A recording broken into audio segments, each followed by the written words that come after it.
albabul khamis dambugal ngal jooɓal ngal no yewten sifatul hajji fi sifa no hajjirte noon tigi tigi joni waduhuli makka eno makka natire hana natirede noon. an jabir ibn abdillahi radiallahu taala anhuma anna rasulallah o nelaɗo sallah sallam hajja ɓe hajjoyi fa harajna min yaltiɗi maahu wondude nelaɗo hatta ida atayna ha ɓamen hewtidal halifa ka wiyetedal halifa ɗon iɗen andi ko ɗo ɓe madina ɓen horminoto e nde nokkure ɗo naka ɓe horminoto de afwan ɓamen hewti nde nokkure ɗo fa waladata jibini ɗon asma binti o maysin o sonnajo wiyete ɗoni ɓawo jibini fagal nelaɗo maka iktasili loto wastafsiri ɓisa ɓi tawbin conki ema bi mana ɓisa farta ema conki ema moƴƴa hande no woodi technologie on ko yaltinani en ko sonnaɓe gasata utilisude haɗana on lince on tigui ƴetta ɗum ɗon ɓisa e mum ha moƴƴa wa harimi horminoɗa continue hajuma on sans probléme wa salla rasulallah sallah sallam ne laaɗo allah on juuli fil masjidi ka juulirde ɗon summa rakaba refti ɓe waɗɗi al qaswa ka ngeloba mabɓe ko mbawi wiyete qaswa hatta ida stawat bi ɓaɓe fotodiri e mabba alal bayda a hewre ɓaawo mabba on a halla e on sumati ɓe dagintini bit tawhidi e bimana a halla ɓe waɗi kalimatu la ilaha illallah ay bit tawhidi konngol tawhidi ngo wigol la ilaha illallah on sa ɓe maki labbayk allahumma labbayk on andi kaɓe juulirde kaɓe inni en ɗo ɓe juuli ko ɗon ɓe hormini legol ɓe maki labbayk allahumma labbayk labbayka la sharika laka labbayk inna alhamda wan ni'mata laka wal mulka la sharika laka mi torki allah ko adi kon ɗo yen feƴƴude o hadis nde hitande wonde arde ɗo min abdoullahi kala e onon ɓe wonɓe lan jentade ɗo yo allah newinan kala e meɗen mo hajjo yaali hajjoygol e nde hitande ɗo kala e meɗen hajjoyɗo yo allah newinan mo yiltitagol ko ɗi konngudi ɗo mo horminike janggata allah wata e luttu e suno wowlugol ɗi yo allah hollu en hiɗen wowla ɗi saabu hajjoygol e waɗoygol umra ya hayyu ya qayyum feƴƴen ko ni min wowli ɗum ɗo hatta ida atayna albayta ha ɓamen hewti ka suudu ko andigol en ila ka on tigui hormini o fankata ɗi konngudi ha o hewtoya makka istalamar rukuna nelaɗo allah memi soɓɓum ɗum ko andigol en mo hewti memaydu faramala o gundi salasan e wanganduji tati wa masaɓe yeehi yaadu hawrundu ndun arba'an wanganduji nayyi ko andigol en ko ni hajjirte nani ɗo ko sifatul hajji kala no yiruɗon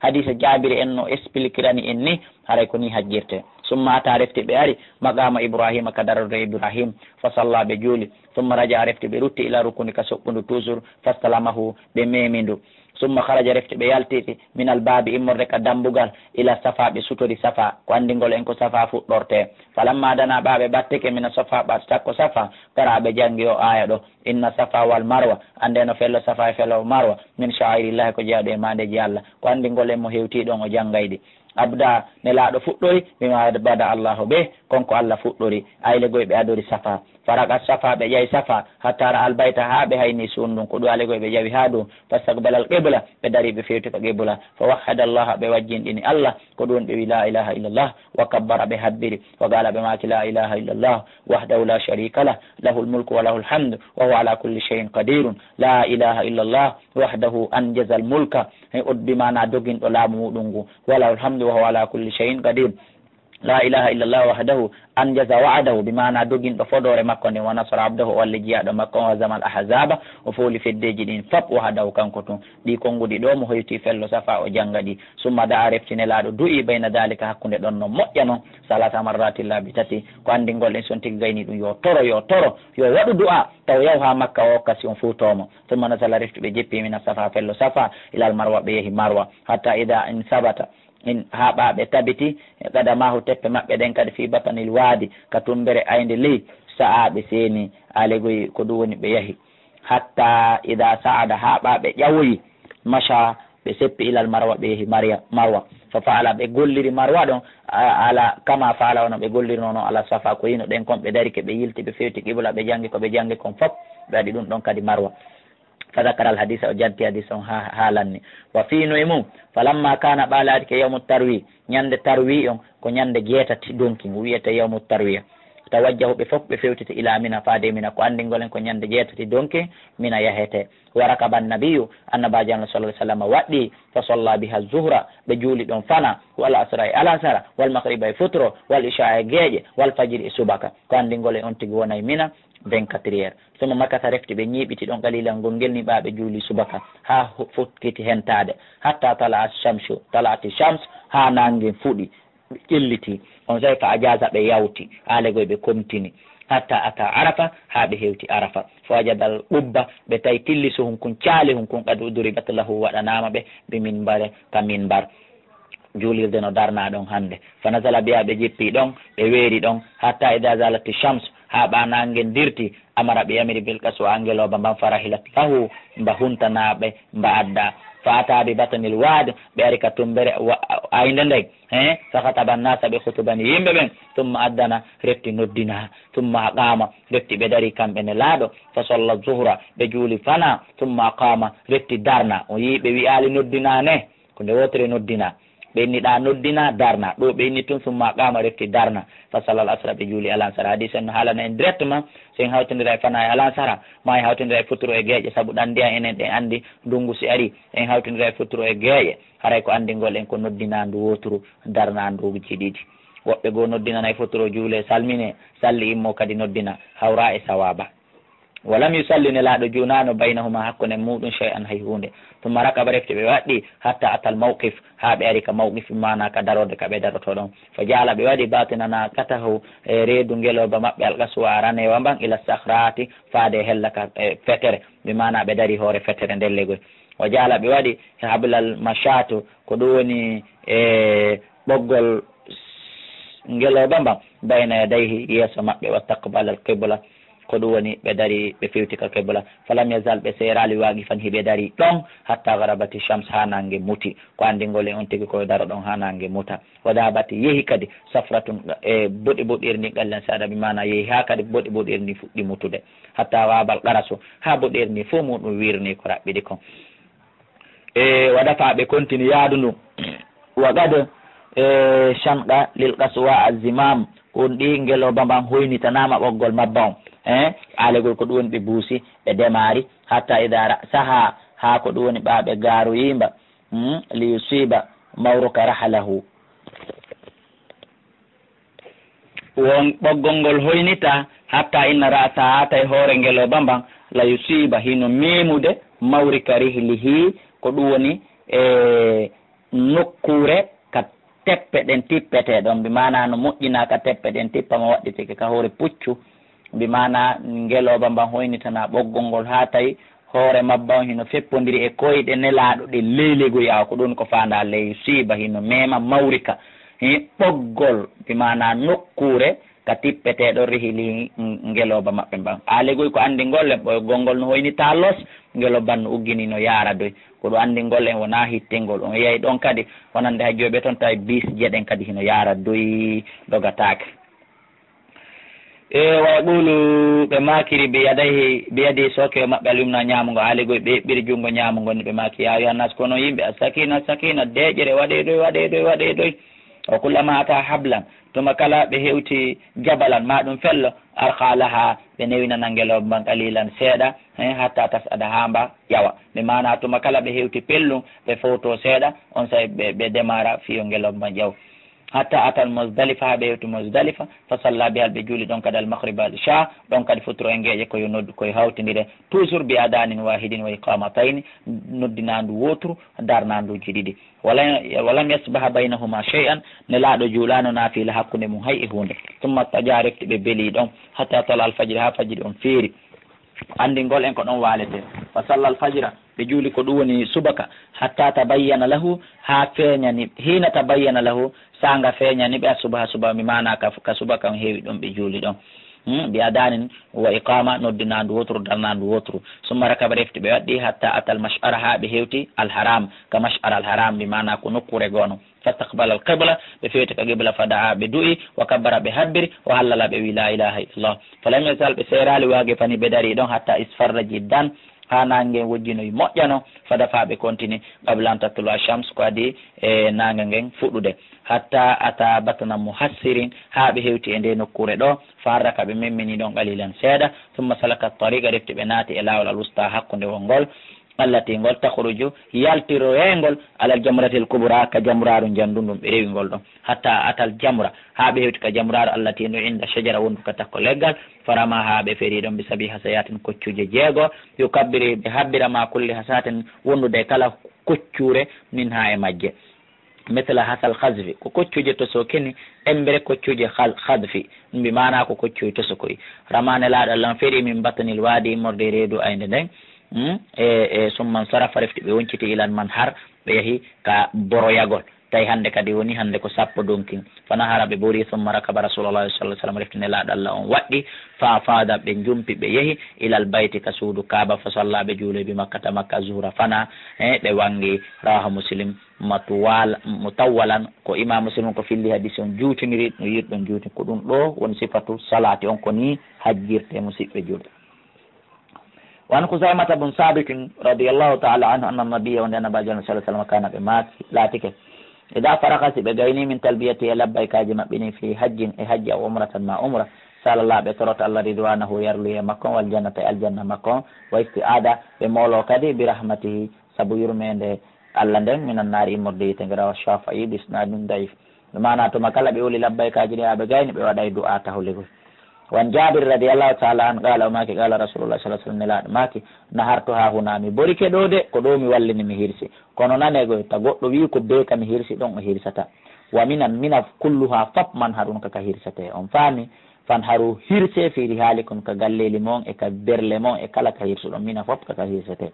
o waqaftu ɓe maaki kadi ɓay ɓe darike arafa ɓe maaki mi darike kadi ha huna ɗo wo arafa to arafa noon kulluha fop mawɓe fon kaka duwa darede o waqaftu mi darike ha huna ɗo wa jam'u bimana arafa kulluha fop muɗum mawɓe fon kaka duwa darede rawaha muslim ko andi go e nawigol ko be piliyewal ka nelaɗo darinoɗon ɗon no waɗa piliyewal fewdo ɗo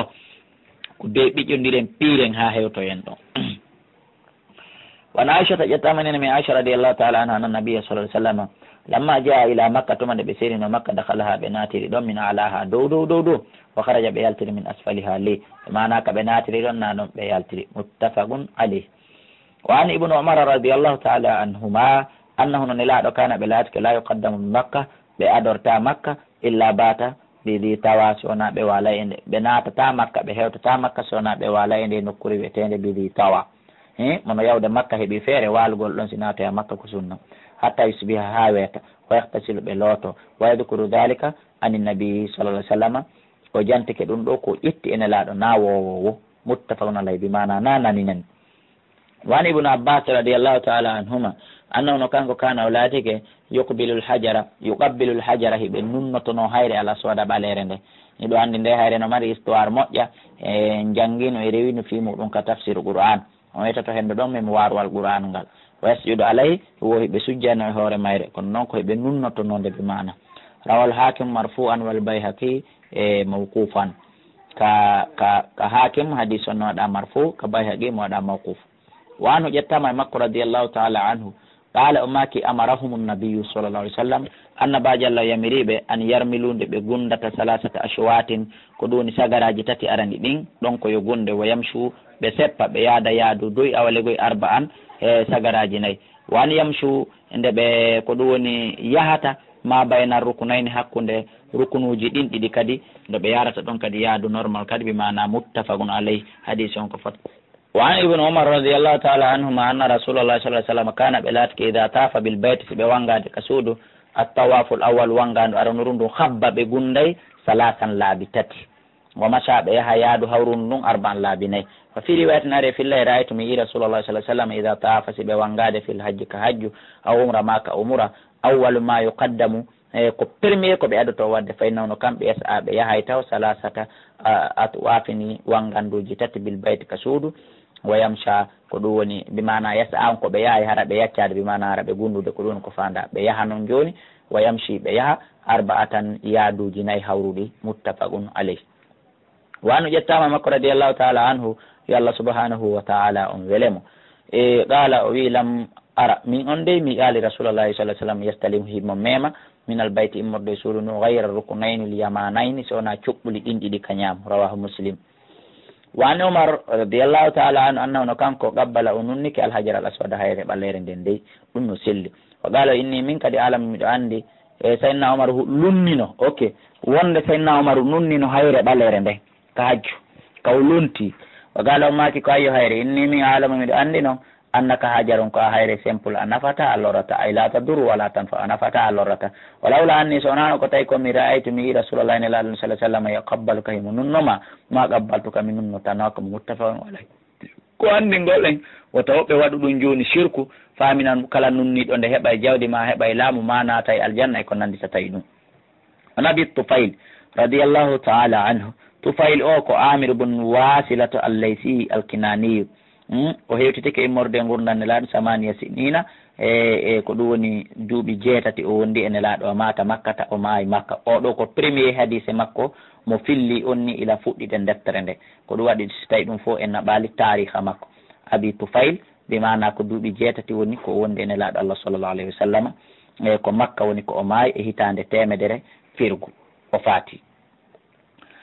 radiallahu taala qala wi ra'aytu mi rasulullah nelaɗo Allah yatufi ɓe wango bil bayti ka suudu westalima rukna ɓe mema soɓɓunu ɗum e ɓe mo hajjanin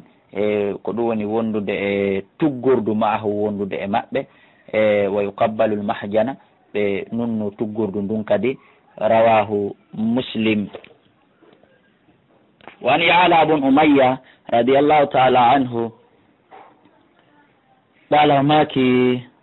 tafa wangike rasulullah ni laɗo Allah sallallahu alaihi wasallam muttabi'an himo waɗi moddu tabi'a ko woni ɗum beccal ñamal ngal hino yaltiti ka yaasi nanal ngal no sudda bi burdin burdu akhdar haakojo mi yii ɗum rawal 5 illa Nasa'i wa sahahu Tirmidhi wa Anas radiyallahu ta'ala an qala maki kana latike nelaɗo on yuhillu kana o latike yahillu minna hino dagginotono e amen almuhillu on dagginiɗo horminoto e amen o horminiɗo fala yunkiru alayhi añantake mo yeddantake mo sabotatake wa yukabbiru hino habbirayno minna amen almukabbiru on habbiro fala yunkar alayhi o añantake muttafaqun alayhi bimana yuhillu hino wiyayno kan la ilaha illallah Anas wo laatino koye amen si meɗen hajjude no e amen wiyo la ilaha illallah no e amen wiyo allahu akbar hay goto añanaka hay goto bimana sabotaka ko jukki kon وعن ابن عباس رضي الله تعالى عنهما قال وبعثني إمني لأن النبي أنا بجل صلى الله عليه وسلم في ثقل في دون كل وقتين ثقل أو قال معوي في الضعفة بمعنى نلا الله نليلا في ثقل عند ستين مدو ستيرا ها بمعنى أولي قوي مدو موسى سيدا مدو رونكي كدوية الثقل عند ستين أو قال معوي في الضعفة نلا نليلا عند لوير بمعنى مدو رونكي مدو آمي مدو لوي فيون ردون من جمعي immorde jam'u bilaylin jemma muttafaqun alayh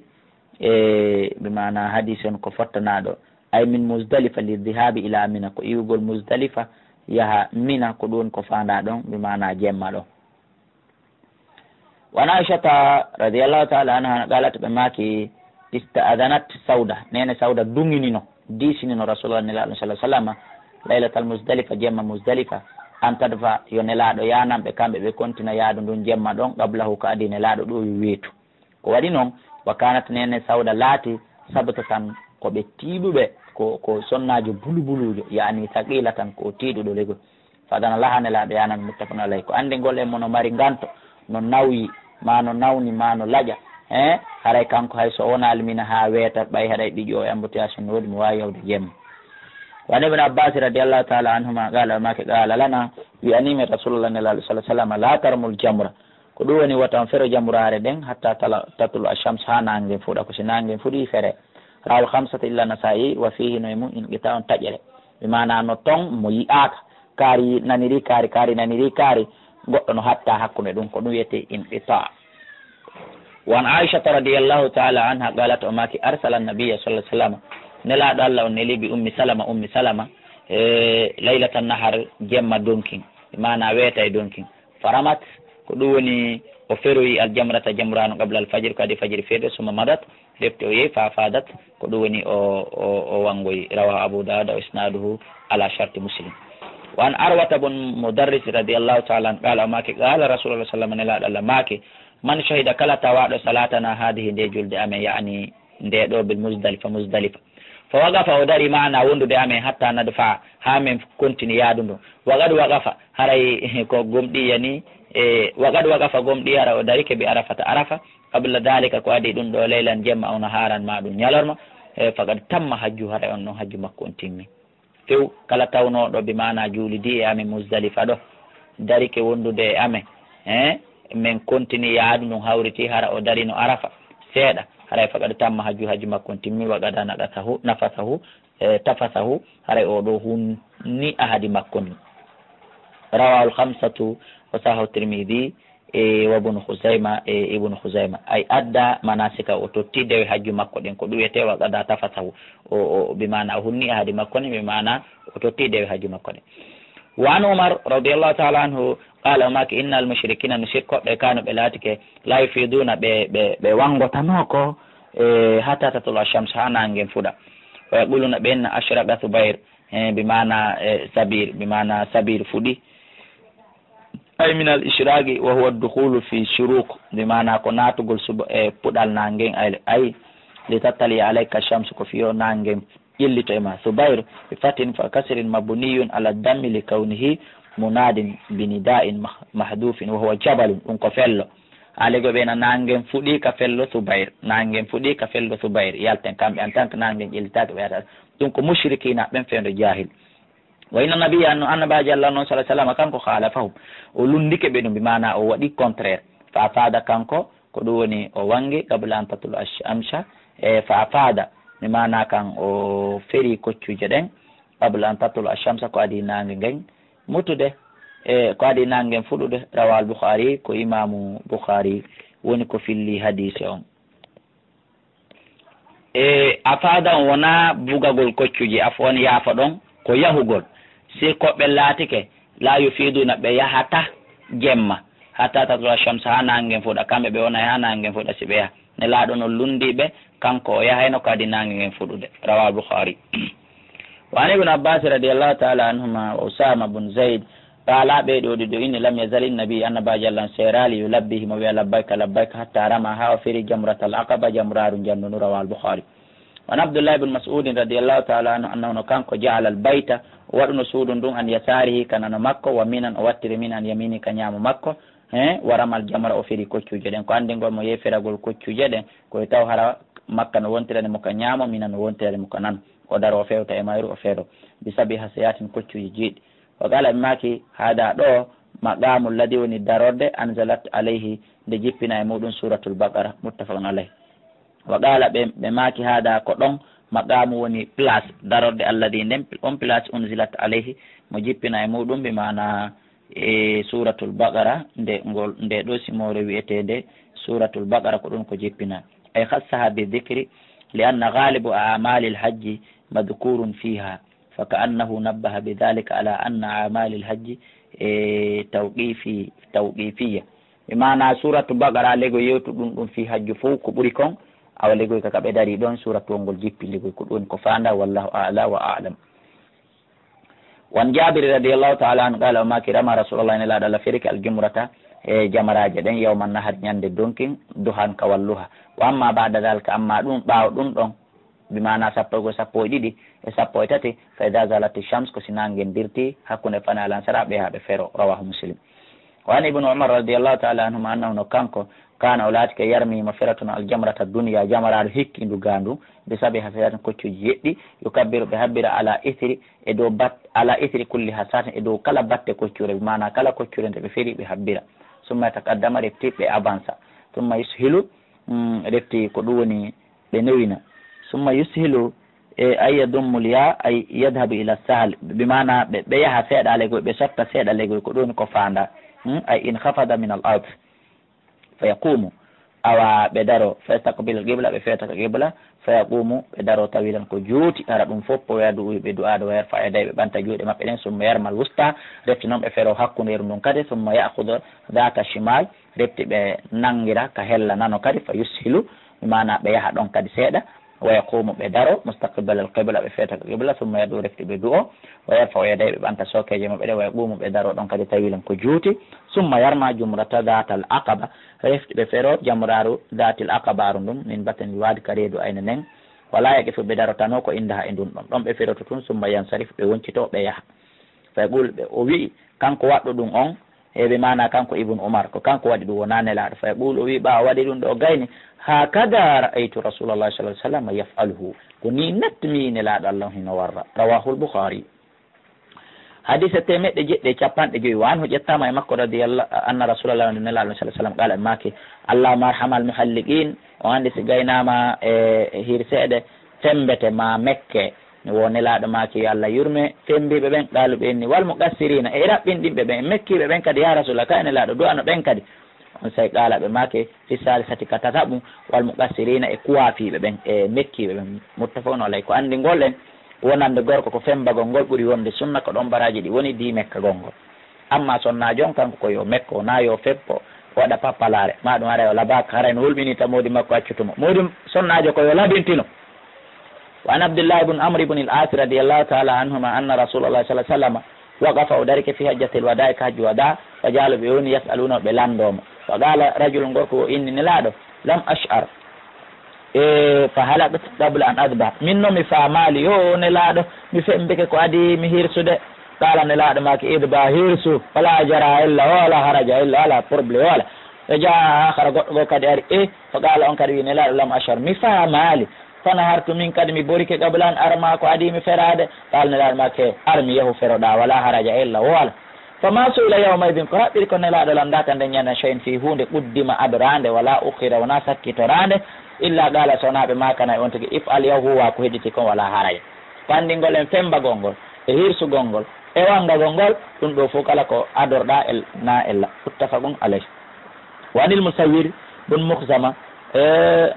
bun mukharrama radiyallahu ta'ala anhuma anna rasulullah nelaɗon sallah sallam nahara ɓe borike qablan yahalika ko adi ɓe fembade wa amara ɓe yamira sahaba maɓɓe fof ɓe dalika waɗugol lura wahu al-bukhari wana aicha ta ƴettama e nene meɗen aicha radiyallahu ta'ala anha qala to ɓe maki qala rasulullah nelaɗo allah sallah sallam maki ida ramaytum si on ferike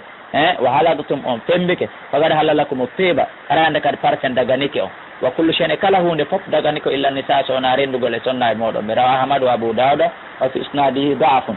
ko ɗum nene aicha mako no nanen miɗo waɗanayno moodi an nelaɗo parfen adi ɓe ɓornade e ɓaawo ɓe gayni wangade ko ɗum woni ko fanda aray on acca e hakke ko nanoton hino saaƴa ɗo kon seeɗa musidɓe julɓe ko ndiyan ɗa woni saƴude ka hoore toluhoy aray on acca e hakke e muɗum وعن ابن عباس رضي الله تعالى عنهما أن النبي والنبي صلى الله عليه وسلم قال ماكي ليس على النساء فواكي سنة بحال قم تنبغل دي سنة جو ناي فنبون دلار سنة ركو نيو سنة جو كالنغال وغير تها ولا بيكو يوغير وإنما على النساء عندك فاي سنة تكثير كو مكة قول عندك باين لان ماكي نانا يالله يرمي فنبيب يالله يرمي فنبيب الله بيتل سبياتي مكيب يوتا سنة بين فعل سنو هبو قولون دوا كان بكار بيا بندال فندلا رابو دادا بسنارين حسن وعن ابن عمر رضي الله تعالى عنهما أن عباس وبابا عباس بن عبد المطلب استاذن بديسن رسول الله صلى الله عليه وسلم أن يبيت بوالة بمكة مكة ليالي من جماجي سمنا من أجل حكايتي سبق بيرنا تكون هجيان من فادن له نلا يانا متفق عليه. وعن عاصم بن عدي رضي الله تعالى أن رسول الله صلى الله عليه وسلم أرخص بنينني لرئاء الإبل أينو بنجلولين في البيتوتة والغل أن منا قابل يرنا نجلولين يرمونا بفريو يوم النهار نيلان دونكين ثم يرمونا رفت بفريو الغدا جانغو ومن بعد الغدا فات جانغو لاني ليومين بالليل ثم يرمونا يوم النفر رفت بفريو نيلان هوتو غونغو رواه الخمسة وصححه الترمذي ونكو بمعنى في حديث. وعن ابي بكر رضي الله تعالى عنه قال ما خطبنا رسول الله صلى الله عليه وسلم لا خطبني يوم النهر ñande julde donc الحديث هكا حديث متفق عليه وان ngol imam on ti hajja magasi mo han khutbande yimbe. وعن سراء بنت نهبان رضي الله تعالى عنها قالت ما خطبني من رسول الله يوم الرؤوس ñalande رؤوس ay يوم الثاني عشر ko ñande sappo e ɗiɗi donc fuɗoyete رؤوس o khutbani men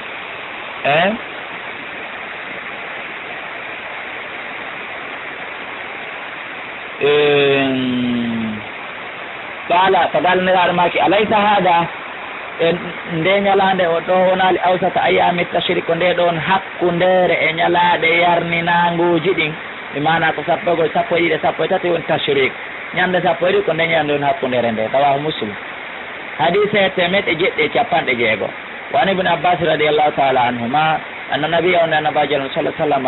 لم يرمل ko ɗum woni ɓe gundali fi sabi illadi e nder ɗin wangaduji jeeɗiɗi a faada fiiɗi ɓe wangi wayni torum ɗin ɗon ɗi fof majji gunde taati ko yaagol yaadu hawrundu ndun in ɗon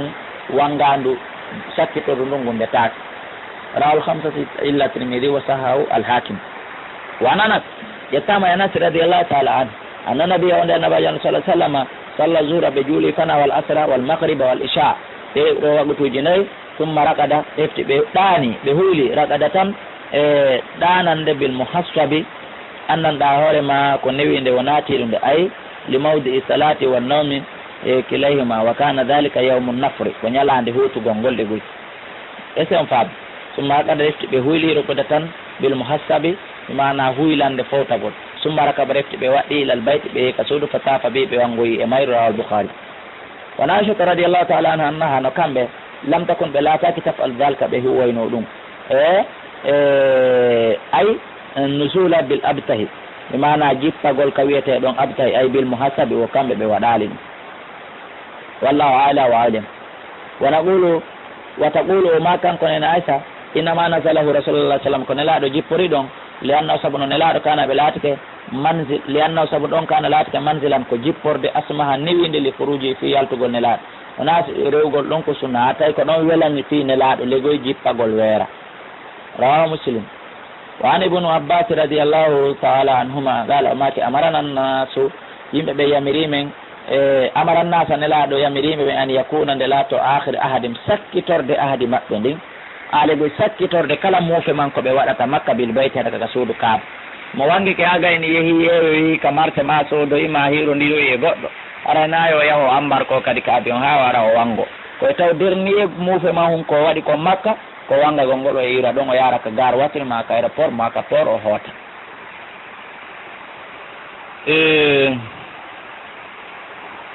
illa anna sona tun no nelaɗo haffafa ɓe foygintinani anil haydi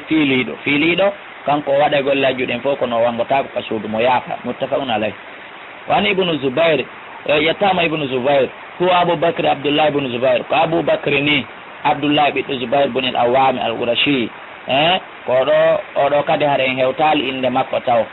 yettama e oɗo qala o maki qala rasulullah sallam nelaɗo Allah maki salatun julde fi masjidi hada e nder nde juulirde a Madina ɗo afdal no ɓuuri moƴƴude min alfi salatin ndi julde